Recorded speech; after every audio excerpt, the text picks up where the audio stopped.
Fluida statis. Fluida sendiri dapat diartikan sebagai suatu zat yang dapat mengalir. Sementara kata statis artinya diam. Nah, jadi di sini pada pembahasan bab fluida statis, kita akan membahas zat yang dapat mengalir, namun zat ini dibiarkan diam. Misalnya ada dalam suatu wadah, atau misalnya dia ada di tempat yang membuat si zatnya tidak bisa bergerak atau diam. Untuk fluida sendiri, karena di pengertiannya adalah zat yang dapat mengalir, kita bisa ambil contoh, fluida itu bisa zat cair atau misalnya di sini ada air ya. Kemudian ada gas atau bisa juga udara. Nah, udara sama gas dia satu wujud zat ya. Di sini adalah contoh dari zat yang dikategorikan fluida. Lalu apakah benda padat, misalnya kayak balok, kayu, apakah dia termasuk fluida? Jawabannya adalah tidak. Kenapa? Karena di sini balik lagi pengertian fluida adalah zat yang dapat mengalir. Ya, kalau air kan contohnya dia bisa mengalir ya. Bisa misalnya ada air di gelas, kamu mau pindahin ke wadah lain bisa dialirkan. Atau misalnya gas. Gas dialirkan ke selang kompor kan, atau udara. Udara juga di sini dia bisa dialirkan. Pada pembahasan fluida statis, yang pertama akan kita bahas adalah tekanan hidrostatis. Untuk tekanan hidrostatis sendiri diartikan sebagai tekanan yang diakibatkan oleh gaya yang ada pada zat cair terhadap suatu luas bidang tekan pada kedalaman tertentu. Atau jika kita lihat di contoh kesehariannya, tekanan hidrostatis bisa ditemui pada misalnya ada penyelam, atau misalnya para makhluk hidup seperti ikan-ikan yang ada di laut. Nah, ini kan mereka, baik penyelam ataupun ikan-ikan, ada di dalam zat cair, ada di dalam air ya. Artinya, mereka ini akan mengalami tekanan hidrostatis. Untuk tekanan hidrostatis sendiri dirumuskan dengan pH sama dengan ρGH. pH sendiri adalah tekanan hidrostatisnya dengan satuan Pascal atau disingkat PA. Untuk ρ, pengertiannya adalah massa jenis zat cair dengan satuannya kilogram per meter kubik. G seperti biasa percepatan gravitasi bumi, untuk H adalah kedalaman atau tinggi dari zat cairnya dalam satuan meter.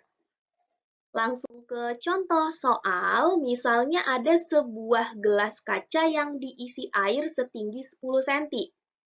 Hitunglah tekanan hidrostatis pada ketinggian 2 cm dari dasar gelas kaca. Kita anggap massa jenis airnya 1000 kg per meter kubik dan percepatan gravitasi buminya 10 meter per sekon kuadrat. Dari sini kita ilustrasikan dulu nih supaya kalian makin paham tentang keadaan soalnya. Pertama, kita lihat di sini ada gelas kaca misalnya diisi air kan 10 cm ya, ini yang biru tingginya 10 cm. Ya, 10. Terus yang ditanya itu tekanan hidrostatis pada ketinggian 2 dari dasar. Oke, dasar itu kan ini dasar ya, ini dasar gelas kaca. Kalau yang atas, yang ini namanya permukaan air, yang ini namanya dasar. Kalau 2 cm dari dasar, berarti yang garis hijau ini, 2 cm. Ya. Kemudian, untuk menghitung tekanan hidrostatis, yang kita gunakan adalah ketinggian dari permukaan air, dari sini. Yang kita gunakan adalah dari permukaan air, bukan dari dasar. Artinya, di sini kita harus kurangi dulu nih. Kalau tinggi seluruhnya 10, tinggi air seluruhnya 10, dan dari bawah sampai sini yang hijau 2, berarti ini yang kuning sisanya berapa?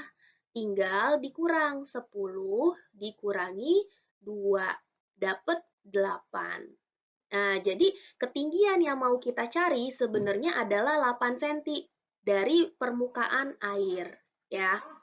Untuk diketahui sendiri, ini kita tulis ada Rho, massa jenis air 1000 kg per meter kubik, ada gravitasinya 10, ada H-nya tadi yang kita pakai yang 8 ya, 8 cm. Jangan lupa dari senti diubah dulu ke meter, kita bagi 100, hasilnya 0,08 meter. Langsung ke rumusnya, pH sama dengan Rho GH. Ya, pH sama dengan Rho-nya 1000 dikali 10 dikali 0,08. Hasilnya adalah 800 Pascal untuk soal gelas kaca ini. Lalu bagaimana jika yang ditanyakan adalah tekanan hidrostatis di dasar gelas kaca? Nah, dasar gelas kaca berarti di sini ya. Kalau misalnya nanti yang ditanya di dasar gelas kacanya, maka kita gunakan ketinggiannya adalah 10 cm. Jadi, di sini dari permukaan air sampai dasar, kan ketinggiannya 10 cm. Yang kita pakai H-nya 10 cm diubah ke meter, jangan lupa dibagi 100, jadi 0,1. Masukin ke rumusnya, pH adalah Rho GH, pH sama dengan 1000 dikali 10 dikali 0,1, maka hasilnya adalah 1000 Pascal. Kalau kita bandingkan, di sini hasilnya lebih besar pada dasar tabung ya. Nah, ini secara sederhananya jadi ketika kita berada semakin dalam, misalnya nih di atas permukaan air dengan di dasar ini, di dasar air akan menerima tekanan hidrostatis yang semakin besar. Jadi makin dalam akan semakin besar tekanan hidrostatisnya. Karena di sini antara tekanan hidrostatis dengan kedalaman atau dengan ketinggian dia berbanding lurus. Berikutnya, ada seorang penyelam yang sedang menyelam sampai ke kedalaman 10 meter. Kita tulis berarti hanya 10 meter. Untuk tekanan hidrostatis yang dialami penyelam tersebut berapa? Diketahuinya massa jenis air laut dianggap 1025 dengan gravitasinya 10. Ya. Oke, di sini soalnya H-nya langsung pakai 10 karena di sini ada kalimat 10 meter di atas permukaan air laut. Nah, kita kan menghitung kedalamannya, kita menghitung ketinggiannya, harus di atas permukaan air. Kalau di kalimatnya udah ada di atas permukaan air, berarti yang kita pakai memang 10. Masukin langsung, pH sama dengan Rho GH, isi Rho-nya 1025, G-nya 10, H-nya juga 10, dikali hasilnya dapat 102.500 Pascal. 102.500 Pascal ya jawabannya.